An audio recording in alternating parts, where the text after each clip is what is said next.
episode. I am Honey Brooks and I'm so excited to be speaking to you guys today about the OnlyFans platform and if it's for you or not. If you've been wondering if OnlyFans is the right platform for you or if the adult industry is for you or not, then tune in because I'm really going to be touching on some things to take into consideration when starting an OnlyFans.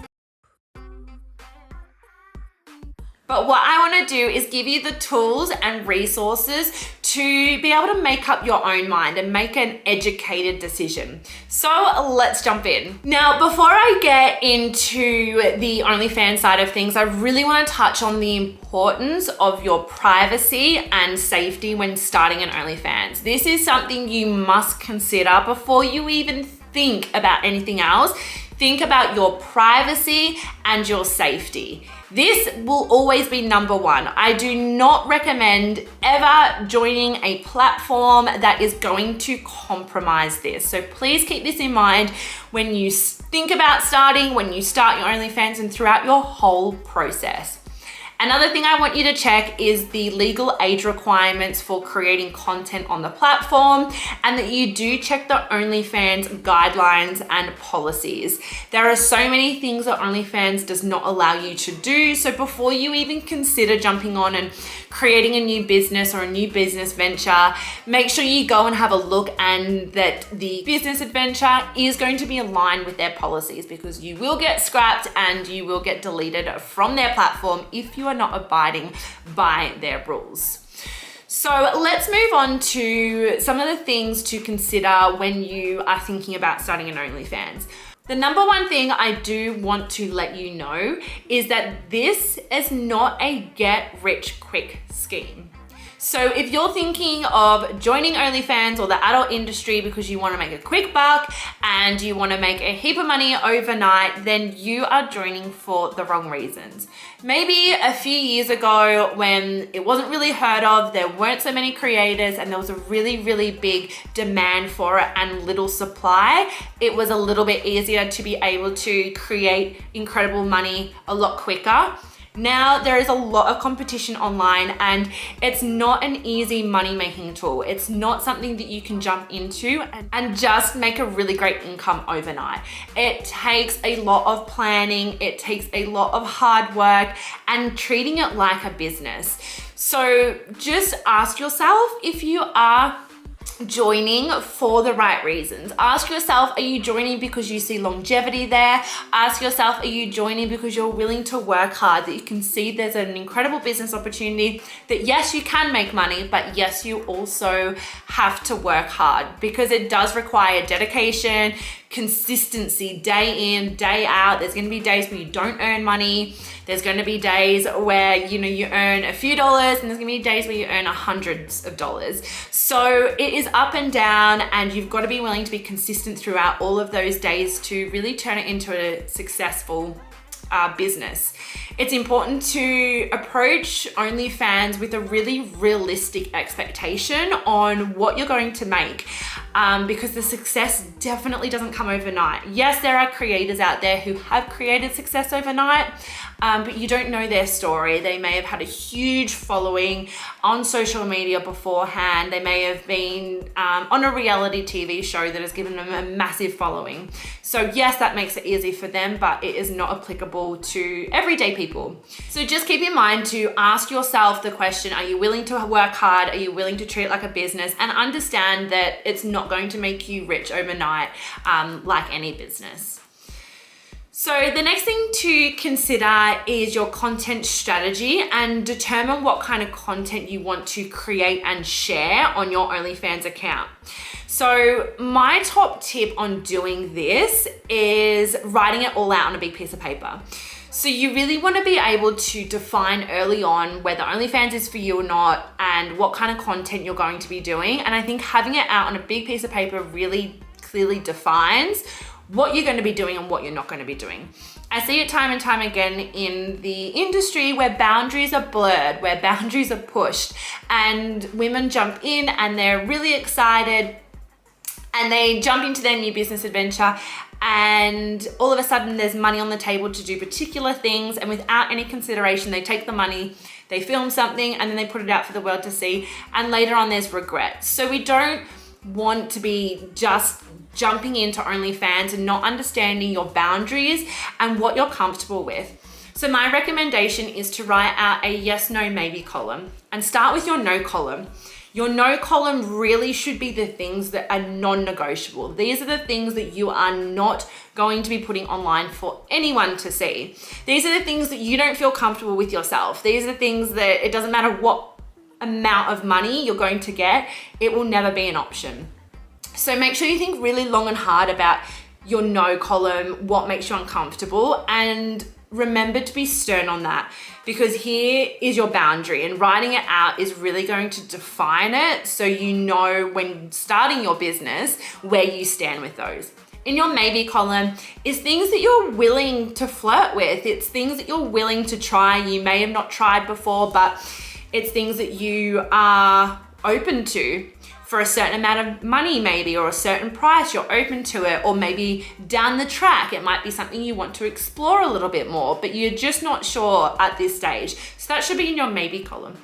Your yes column should be what lights you up. Like, this should be the column that you do daily, that you love doing, that really makes you excited, that you enjoy, all the good stuff. And it can be quite confronting, you know, trying to do this, but I really truly believe that if your business is built on your yes column and the stuff that you genuinely love and the stuff that lights you up, then you're going to run a successful business much quicker, because the authenticity is there. The fact that you love it shines through. It's not a drainer, it's not a drag, it's not doing it just for money, it's doing it because you genuinely do enjoy it, and it's just that you're amplifying that now. Also keep in mind that this is the stuff you're going to be doing day in and day out. This is the stuff that's going to be on your profile all the time. It's the stuff you're going to be talking about, filming. It's going to be in your business for a long time. So you don't want to make it a drag or make it boring or make it unenjoyable. So that there should really help you define what your yes, no, maybe is. Now down the track, of course, you can come back and reevaluate it. There are so many creators, including myself, who, as our journey has progressed, we feel like we now want to evolve into something else or try something different, but always come back to it. Like, always refer back to it and do it in a way where you're not just throwing all your no into your yes column immediately. Just try and move it slowly, one at a time, into your maybe and then into your yes. But at least when you're starting now, you've got a defined boundaries list, and please don't ever let anyone push your no boundaries.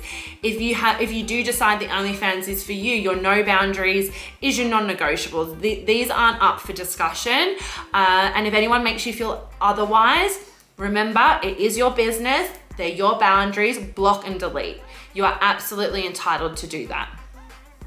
I do want to touch on some downfalls of the business, because I want to be real, raw, and honest with you all. I don't want to blindside you into anything. But one of the biggest downfalls to the business is that there is going to be leaks.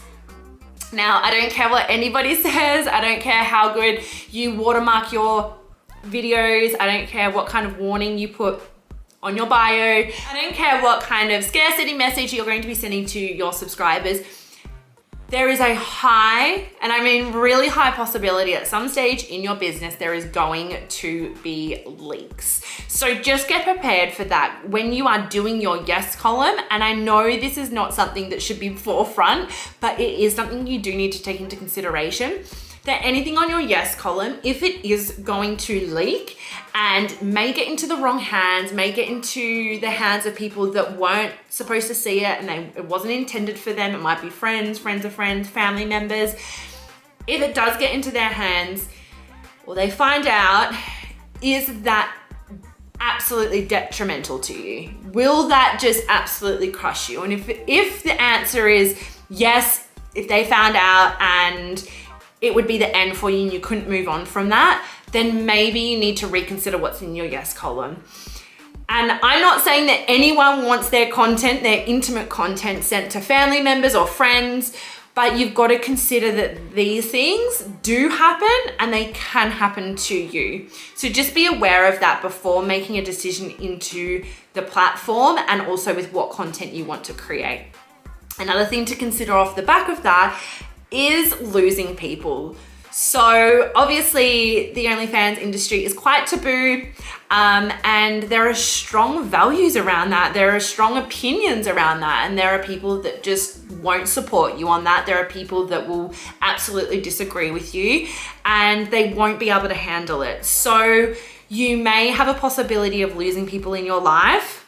Not all the time, but it is definitely a possibility that people are going to disagree with you. Even if you preempt that they're going to be okay with it all, there's still a possibility. So just reevaluate that. Just understand that there are going to be people out there that may not support you and may not want to be around you anymore because you choose to do this. I hope not. I absolutely hope not, but it is a thing that happens in the industry. It's something that's happened to me personally, and it's also happened to a lot of my friends in the industry. So I do want to share that with you. I know I've just been touching on the bad and, you know, scaring you off at this stage, but I feel like it's really important that you do know about leaks. It's really important that you do know that you are going to get judged, that there is going to be a lot of negativity and hate around it. Yes, you do need a thick skin for the industry, sure, and you do build that along the way as well. I don't think anyone comes in built of steel. You do build that up along the way, but I think being prepared for it as much as you can be really, really helps.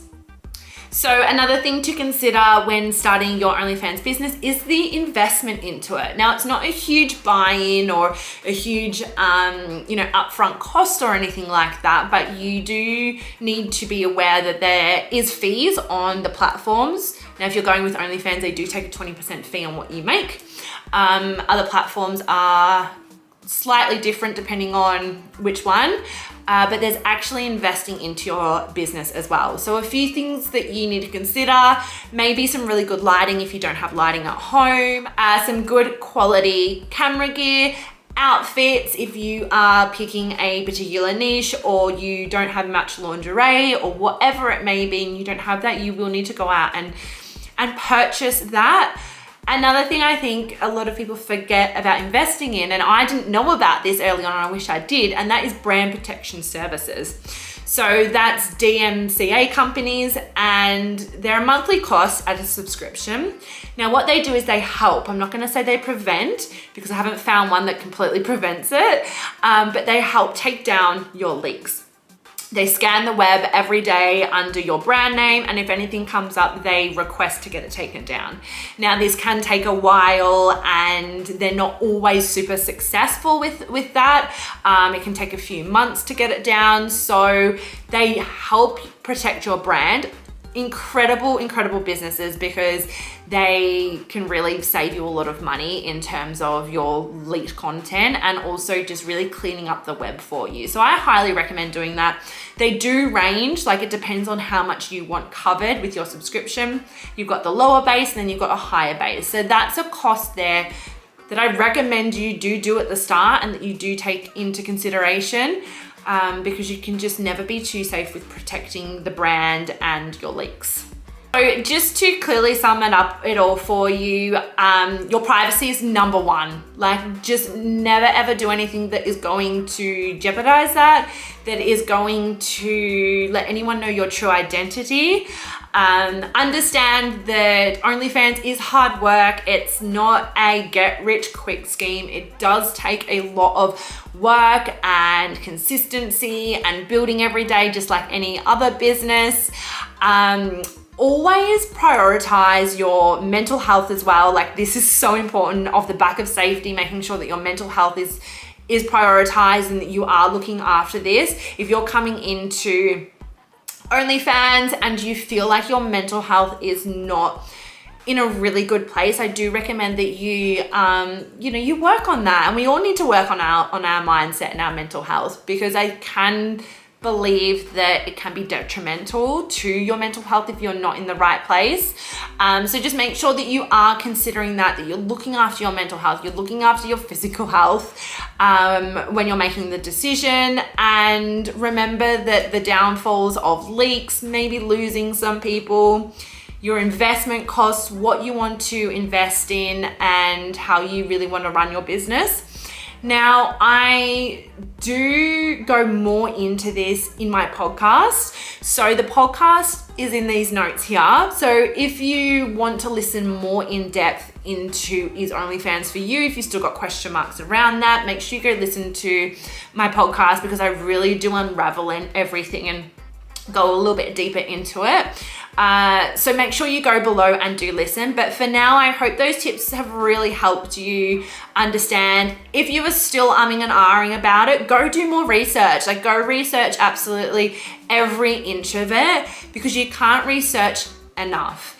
If your gut's telling you no, come back to it in a few months. If you are still like, fuck yes, I'm so excited, like I'm willing to work hard, I understand that it's taboo, that I'll probably get judged, and that it's going to be lots and lots of hard work, I'm going to treat it like a business, but I'm bloody excited. Well, I'm excited for you, because it is an incredible business opportunity when you do it right. So make sure you hit subscribe, because our next episode will be all about branding the new you, how to brand, how to market, and how to get this new you on the OnlyFans platform out for the world to consume, which is really exciting. So yeah, make sure you hit like, hit follow, subscribe, and yeah, we can share all the gold dust together and go on this journey together. I hope this has helped. Thank you so much for tuning in, and I will see you guys all soon.